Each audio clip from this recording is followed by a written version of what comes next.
All right, Jim, you ready to be a movie star? I guess so. All right. This is Pam from NortheastWheelsEvents.com at the Corvair Days, put on by the...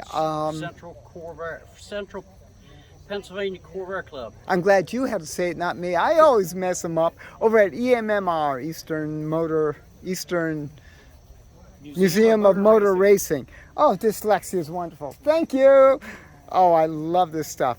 Now, you've got a 65 Vair over here. Did you build it? Yes. Okie dokie. Tell me about it. It's a little bit special. It's a little bit special. It has the engine up front instead of in the rear. It's not an air-cooled anymore. It's a liquid-cooled V8. It is sitting on a 78 Monte Carlo chassis, which has the exact wheelbase as Corvair. Really? So you're driving a 78 Monte Carlo and sitting in a Corvair. Oh, it's neat. Just fun to drive. Now, the engine you have, is that out of the Monte also? Yes. Okay, so that's a 305 or a 350? 327. Oh, really? Yes. Very nice. Little rat. I Yep. love it. I love it. So now you just put the body right on top of the chassis? That's sort of like that. It's not quite that easy Well, because of you course got to not. cut and fit and cut. And then because Corvair did not have a drive shaft and a transmission up front, you got to put it to modify your floor pan so that you have your hump for your transmission and your tunnel for your drive shaft. What was the most difficult part of the conversion?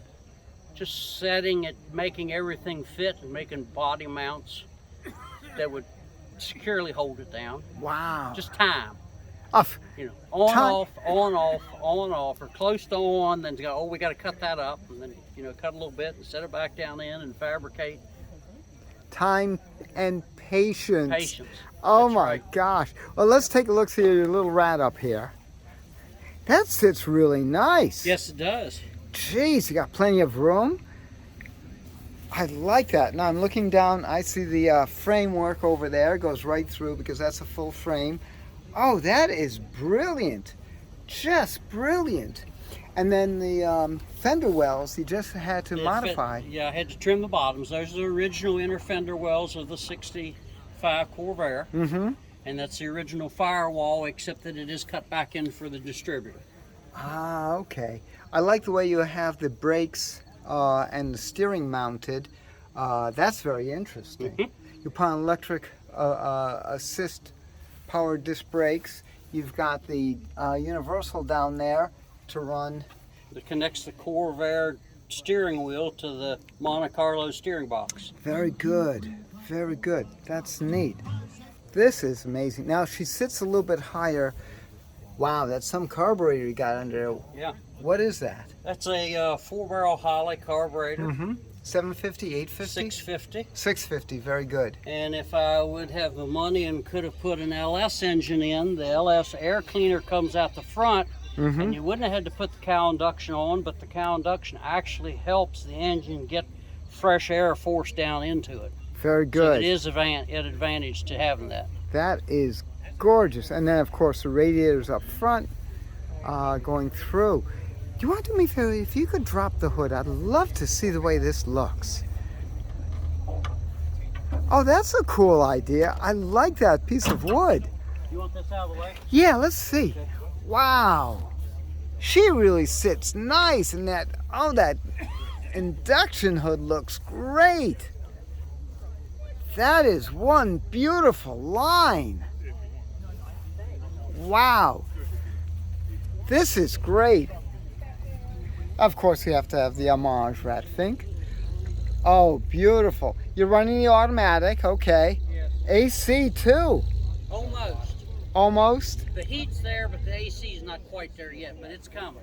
Gotcha. This is gorgeous. Abbreviated the back seat, roll bar. This is fantastic. Now you got radiators back here? No, Okay. just the fuel cell. Gotcha, okay. Yeah, I thought I saw some, Well, this is where the engine originally got its air in to cool it. correct, yes. But since the engine's not there, it really doesn't need to be there. But that's where I'm putting the condenser for the air conditioning. Gotcha. So the air will come in, go through that, and there's fans on the other side out the bottom. That's brilliant engineering. And then my fuel cell sets where the engine used to sit. Yes, that's perfect. That is perfect. Yeah, I was looking into the vents and I was seeing the radiator, Yeah. the condenser in It's this for the air case. conditioning. Mhm. That is great. Absolutely great. Wow. This is cool. What's your favorite story with driving this little girl? Fast and corners. I love mountain roads. Oh, nice. Nice. We also ride motorcycles. So motorcycles, nice mountain roads too. But Uh-huh. this just a car blast. It's got overdrive, so you can go. You know, you go on the interstate 80, 85 mile an hour, and it's not even tacking very much. It's not forcing it to scream, and drive it around town, drive it around the country. That is amazing. I like your t-shirt, by the way. Mean Vair. There you go. That is perfect. Is that her name? Mean Vair? Yeah. Yeah. Yeah, that's Actually, great, Jim. her license plate on hers says Bossy Nursey. She's a nurse, Oh, that's and great. she is a boss. Of course she is. We always have it. Jim, this is fantastic. Well, Oh, thank you. how long did it take you to build? Around 4 years, 4 years. A lot of patience. a lot of patience, a lot of time. Yeah, yeah. Oh, but this is fantastic. Absolutely fantastic. We love it. This is great. Jim, thank you very much for showing us your Mean Vair. Well, thank This you. is Pam from NortheastWheelsEvents.com at the 2022 Corvair Days over at EMMR. For more cool events like this, make sure you check your car show calendars, NortheastWheelsEvents.com, SoutheastWheelsEvents.com, UKWheelsEvents.com, and while you're there, post and share your events. I'll see you at the shows.